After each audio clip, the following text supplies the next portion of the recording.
going over Gareth's points here, investor pullback from dental and physician practice management. These two areas, dental and physician practice management, are less favorable due to higher costs and shrinking EBITDA margins. The ball, I believe, is the spa industry. This is just a fact that the attractiveness of dental and practice management is down, and these things go in cycles. People adjust the costs and so on. All right. Hello, everyone. I'm excited for today's episode. This is going to be fantastic.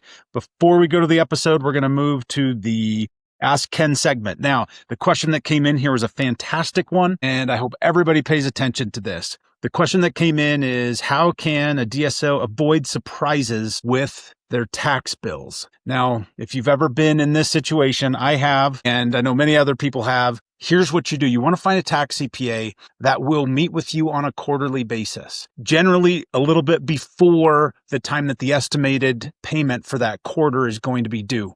You want to show up with your financial information. If you're running cash basis and accrual basis concurrently, whichever one you're using for tax, you want to give that information to the CPA so that they know what's been happening financially and they can help put a forecast or not an estimate together for you to pay into your federal, state, and if you have any other taxing municipalities that you need to pay. Now, I'm not sure why tax CPAs don't do this naturally. Maybe they're busy. Maybe it's just something they don't love, but this should be one of the main things that they do for you and they help you with so that you can get the right estimated payments in. None of us want to end up overpaying and get a refund, because who wants to give their money to somebody so they can use it for their own purposes? But to the degree you can find somebody that will do this with you and stay consistent with you, it will make all the difference in terms of feeling confidence around what's happening from a tax perspective in your DSO or dental practice or whatever your structure is. All right. So now we're going to go to... Can I add one thing to that? I've got to introduce you, Nathan. Here we go. So I'm going to introduce you. Nathan Chitty is joining us today as a guest. He and I are going to have, we've got kind of a fun structure that we're going to put together here. But Nathan, yes, please add to the Ask Ken question. That'd be fantastic. So great to have the CPA talk about the tax situation. But while you got them there and you're paying that hourly rate, think about having an agenda, maybe catch up. Hey, this is what we've been doing the last quarter, because you can get some good ideas that are unrelated to the specific topic, and you'll pay pennies to have the advice while he's focused on it. That's a great point. All right. So Nathan, we're going to jump right into this episode here with everybody today. And you've done an interesting kind of study of 4 of our first episodes that were recorded. And so I think we want to just go ahead, lob it over to you. Which one do you want to start with? And you and I are going to banter back and forth a little bit on what's happened in those episodes and some of the truths that came out. Absolutely.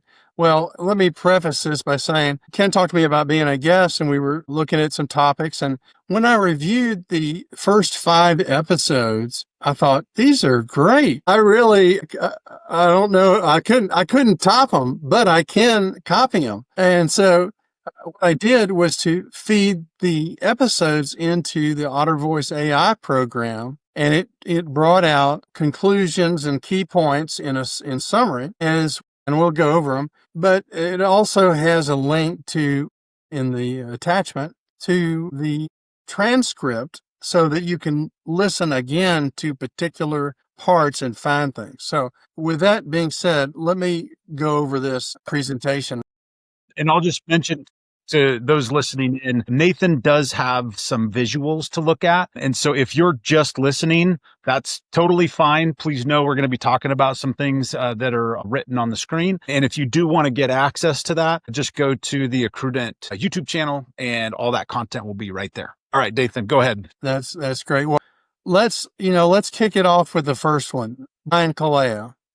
There's not a bigger name in the DSO advisor space. ICMA has a legendary annual meeting at I go to everyone. I missed one in the last 5 years, I think. It's just incredible thing. So when Brian says something, we all need to listen. Outstanding. All right. So what's one or two of the key takeaways from what Brian had to say, Nathan? So there were 4 key items. The first one he called the brutal truth. And that's the advisors. They're not all Ken Kaufmans. They've jumped into a lucrative field, and you've really got to get the references. Yeah, because what Brian was really, what he's trying to articulate here is that some folks came into the dental industry, saw an opportunity, but didn't really understand the business model and did not really come in with the right mindset around how you best put a dental organization together. And really, the same concept applies to the financing providers. We were flooded with financing providers 5 years ago.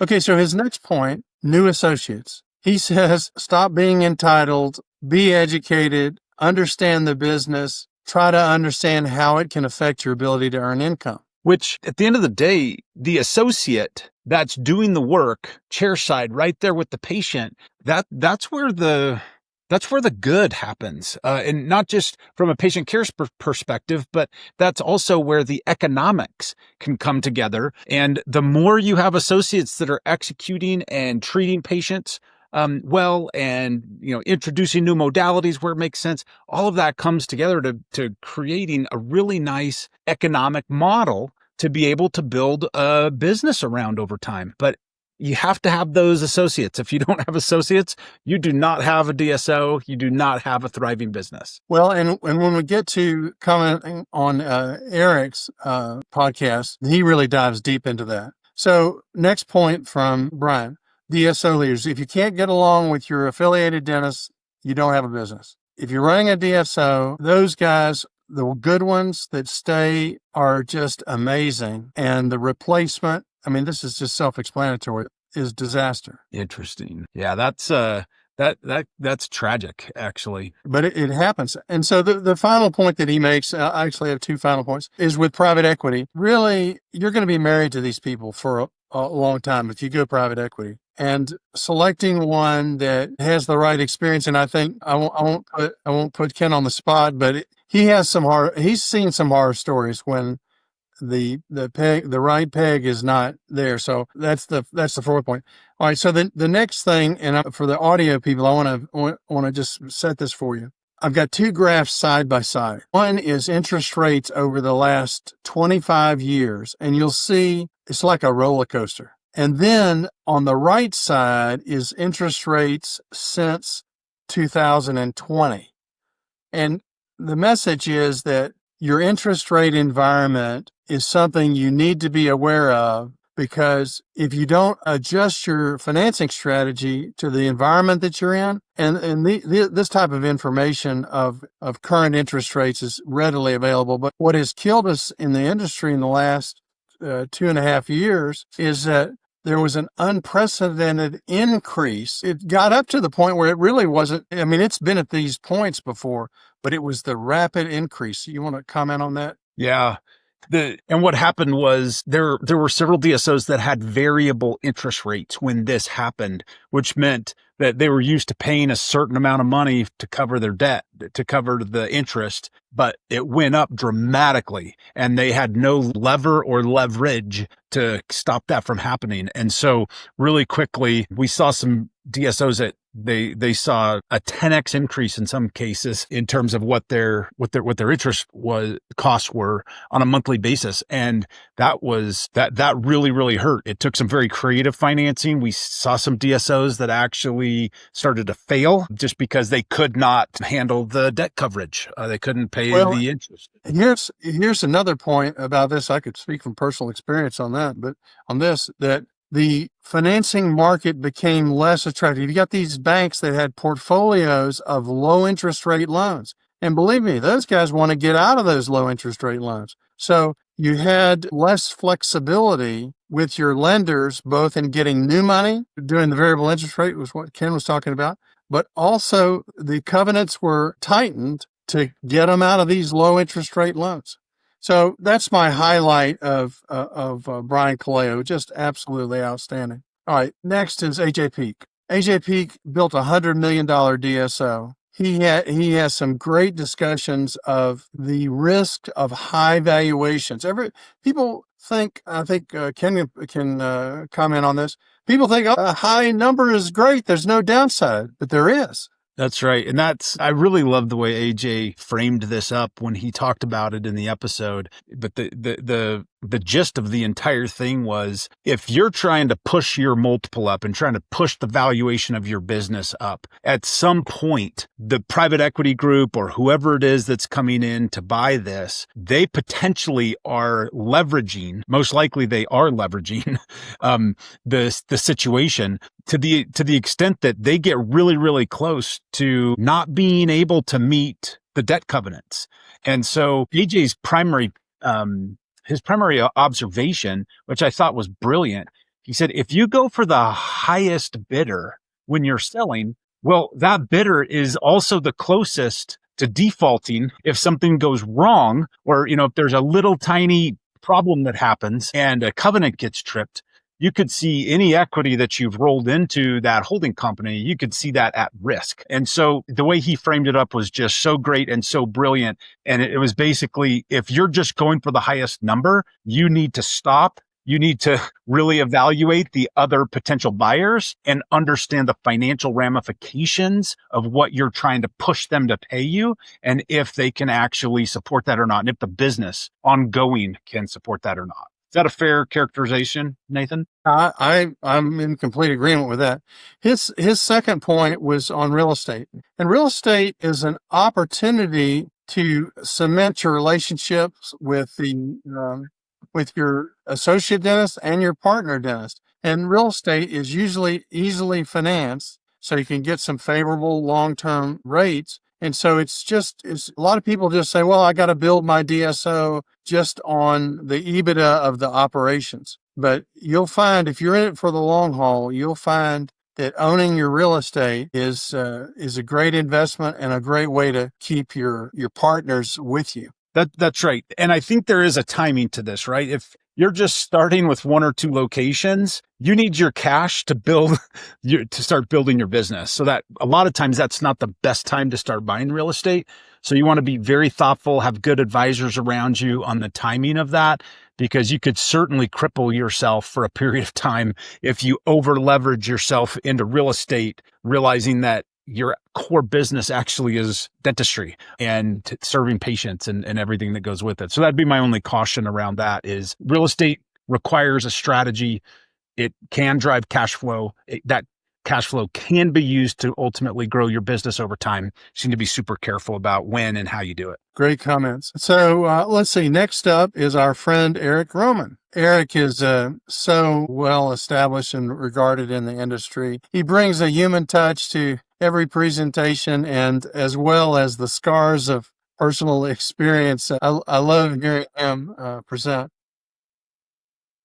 The point that he makes that is the only point I would make from my point of view with the finance side is how you treat the associate dentist and the impact of the associate dentist management. I don't have much to add. Ken, I think you can, but Eric is right on in his emphasis there. Yeah, this element really kind of baffles me initially. And there's only one other thing when I came into the dental industry. Well, there were a lot of things that kind of baffled me, but the biggest one was I had no idea that when you transition a dental practice from one PMS system to another, that revenue actually goes down. That blew my mind. But that was secondary to the thing that actually blew my mind the most, was that doctors, for the most part, don't do a great job at teaching other doctors how to be great clinicians. And there's a skill set that's needed there, and there's a system and a process that you can build out and those sorts of things. But I thought it was really interesting what Eric was talking about, that for the most part, a dentist does not like to go and look over the shoulder of another dentist and give them feedback about what they could do better or how things could be improved. And Eric brought up the point that he thinks it's really hurting the industry. It's hurting the patients. The doctors that aren't getting mentored and aren't getting good feedback are potentially not seeing everything that they could possibly do to really help take care of a patient. And so I thought it was really fascinating to me. And it's kind of a surprise to me because everywhere I've ever worked, man, everybody always wanted to give me feedback, whether I wanted it or not. And I had to adjust and become a person that said, feedback is a gift. I'll take whatever feedback you give me and I'll do the best I can with it and try to implement what I can. And so I think that was just kind of a surprise more than anything else, Nathan, about how prolific that attitude is around coaching and training each other. Great points. The last one that I've got to talk about is probably my favorite, just because I know him the best. Gareth was our banker at Citibank, and just really an insightful guy who has joined the investment banking world as a FINRA, that's an SEC registered MA guy. Before I go to his points, can talk about what you know about Gareth. He's just amazing. Yeah. I mean, like you said, he's everywhere and he's been in and around this industry for a very long time and has a high degree of care for what's happening in this industry. He pays attention to it. He stays on the pulse of it. He's very bright. And what he talked about specifically on the episode that we did together, which you'll articulate some of this, but he just completely pulled the covers back on what was really going on with valuations and what is driving it. It's one thing to say, oh yeah, values are up, values are down, all of that. Gareth is a guy who actually knows what drives all of those things. And he's been a fantastic asset to me throughout my career in dental. Yeah, I totally agree. Well, going over Gareth's points here, investor pullback from dental and physician practice management. These two areas, dental and physician practice management, are less favorable due to higher costs and shrinking EBITDA margins. The belle of the ball, I believe, is the spa industry, but I don't really know about that industry. But this is just a fact that the attractiveness of dental and practice management is down, and these things go in cycles. People adjust the costs and so on. He also cites the volatility in the M&A and the valuation challenges over the past 24 months. People remember those days when some of the EBITDA multiples were 10, 9, 8. Now they might be 5, 6, 7, 8. So it's just a reality that for this timing, and it doesn't matter till you sell, but it's just a reality that the valuations are down. The next point he has is about the pre-COVID environment and the current investor spending. I was in New York a few weeks ago at a Holland and Knight investment for the dental industry seminar, and it was put on by the ADSO. And I really got a feel of the room. Workman was there from Heartland and other really important people, and there is renewed interest. So I view that. I don't know what you're seeing is. There's kind of an advanced, renewed interest in investment in dental. Yeah, I would agree with that. I think we're seeing an uptick because I think a lot of the problems and challenges financially that have been out there in the market, and where there's some receivership or some bankruptcy, headed toward bankruptcy type things, we're seeing some of those things start to improve. And because we're seeing those situations improve, the investor community continues to monitor regularly. I'm getting calls all the time. What's happening with dental? What's this? What's that? And so I think that is right. I think we are seeing an uptick. Is it anything like it was pre-COVID? No. Was it anything like a couple of years after COVID when everybody was trying to hurry and just push deals through? Obviously, it's not there yet. I think that it will be. It will take a little while. From my perspective, Nathan, the way I see it is there are a lot of assets that are waiting on the sideline. And so I do think that it will take a while to kind of work through that. And you've got to be really careful about if there are too many assets in the market, then that's obviously going to drive values down over time. Net, though, if you're running a great business and if you're driving cash flow, meaning you're creating cash flow in your business, not eroding cash flow in your business, and you've got a good model where you're quote unquote printing money because you know how to take care of patients, you know how to take care of your associates. Still a lot of opportunity in dental. And the investor community knows that it's latently there, and there's some financial things that got to get worked out, but it's going to come back for sure. I'm glad you mentioned that because I won't bring it up on the screen, but circling back to Brian Calao's episode, he really talks about running the business of dentistry. And I won't try to replay what he has, but that point is worth going back and revisiting with Brian Calao's episode. Yeah, that's a great point. Awesome. All right, Nathan, any final parting words as we wrap up this episode, which is a review of 4 of our first? It's always enjoyable to see you, Ken. I appreciate the generosity that you've done by bringing these experts in, and just happy to be here. Awesome. Well, that's it for today's episode of Dental Truth Project. Thank you so much to Nathan Chitty for all the research and for all the commentary that you've provided today. If you enjoyed this episode, be sure to follow or subscribe so you don't miss what's coming next. We drop a new episode every Wednesday morning. And I'm Ken Kaufman. And until next time, keep seeking the truth that helps dentistry thrive. Happy day.